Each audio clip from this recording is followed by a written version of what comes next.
Hello, namaste, and welcome to Mindful Samvad with Poppy. Today, we're starting something new, a space where we explore mental health, anxiety, overthinking, and healing through books. This channel is not about a quick fix, it's all about understanding our minds with kindness and honesty. For our very first episode, I want to begin with a book that speaks directly to a struggle so many of us silently live with. Can't Stop Thinking by Nancy Colier. Specifically, we're going to talk about the introduction of this book, a section called Addicted to Thinking.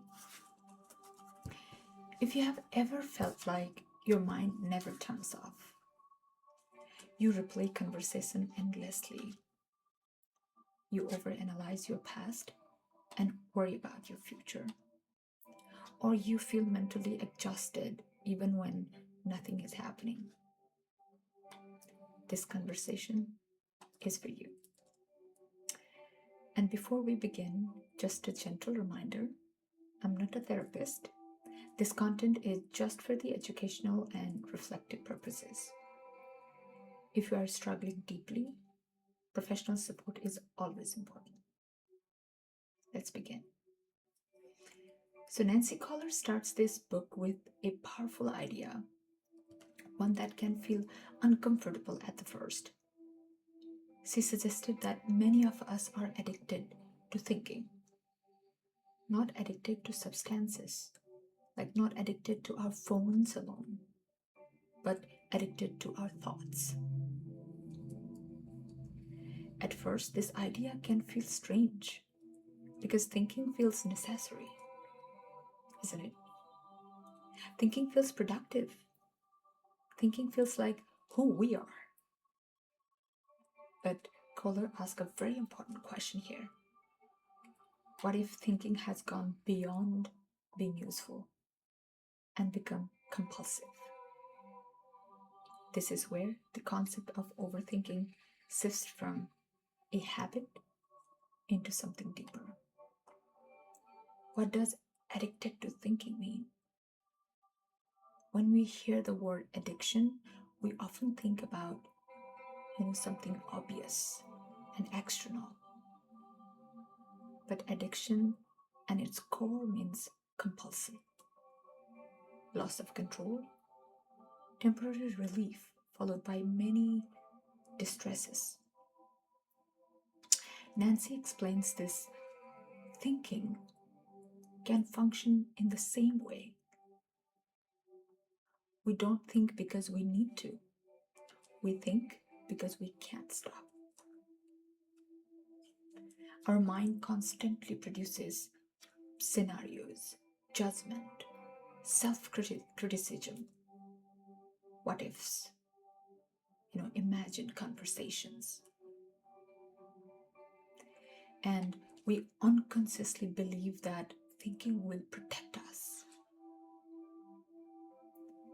We think that if I analyze this enough, I'll feel safe. If I replay this, I won't make the same mistake. If I worry now, I'll prevent the pain later. But instead of peace, what we often get because of this addicted to thinking is the mental exhaustion, anxiety, disconnection from the present moment. We always talk about live in the present moment is the key. But what is stopping us from living in the present moment is this addicted to thinking. Why thinking feels so comforting at the beginning? Because one of the most important insights from this book is why we cling into thinking. Nancy explains that thinking thinking creates an illusion of control. Because when we think, we feel active instead of helpless. We feel like busy instead of vulnerable. We feel prepared instead of uncertain. We always say it like, ready to fight. Flight or fight mode. So that addiction to thinking will always make us feel like prepared instead of uncertain. Thinking gives us something to do with discomfort. But here's the hard truth. This book gently introduces us is thinking does not actually solve emotional pain. It often keeps it alive. Overthinking becomes a way to avoid feeling fear, sadness, loneliness, uncertainty. Instead of feeling, we analyze that. Instead of being present, we mentally escape.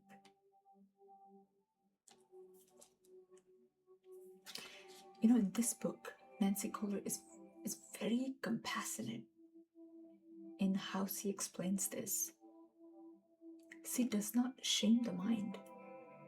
She reminds us that the mind evolved to protect us because our ancestors needed constant alertness to survive. Thinking meant safety. Awareness meant survival. But today, our nervous systems are still operating as if danger is everywhere, even when we are physically safe in this modern technological society. Even we are physically safe, our mind is still operating as if, there's danger. We victimize ourselves. So our minds scan for problems, anticipate threats, rehearse the worst case scenario every time. What if that happens? I have to be ready. This is not a personal failure. It's a survival system stuck on overdrive. And this is why telling someone to just stop thinking never works. Because thinking feels like a survival.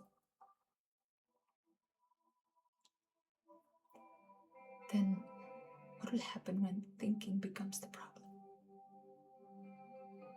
The key message of this first chapter of this book is not that thinking is bad. It's that unconscious thinking is harmful. When we think unconsciously, that becomes harmful. Nancy explains that we don't choose our thoughts. Thoughts arise automatically.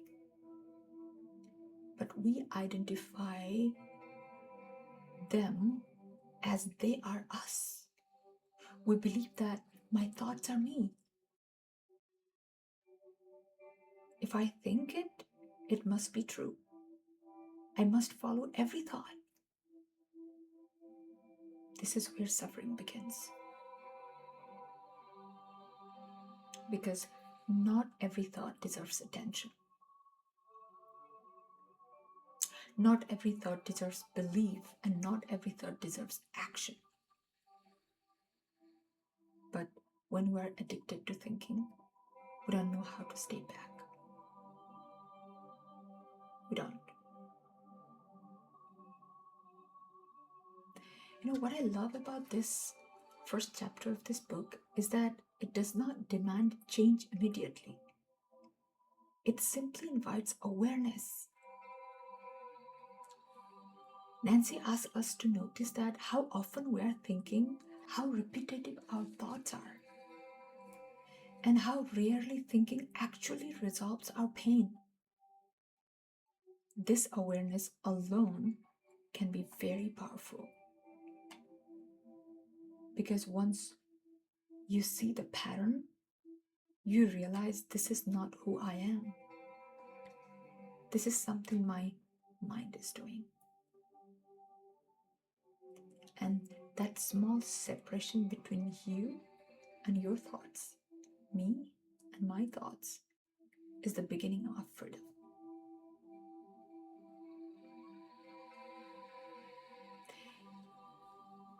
For me, this chapter felt very confronting. I realized how much my life I spent inside my head, trying to fix myself through thinking, trying to think my way out of pain. But this book didn't judge me.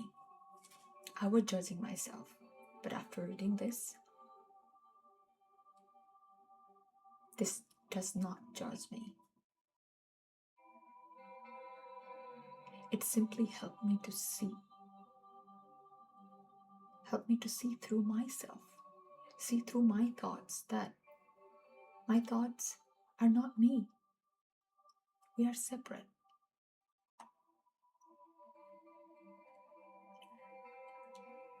So in this first episode, we explored the idea that many of us are not broken. We are just over-identified with our thinking minds.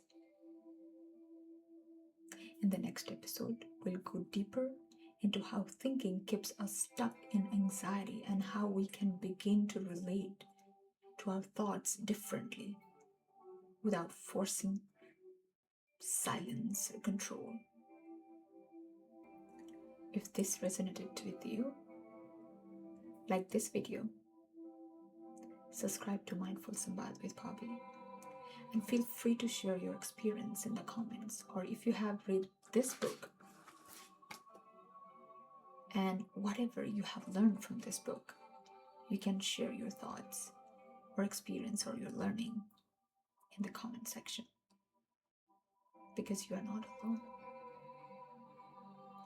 Thank you for being here. Namaste.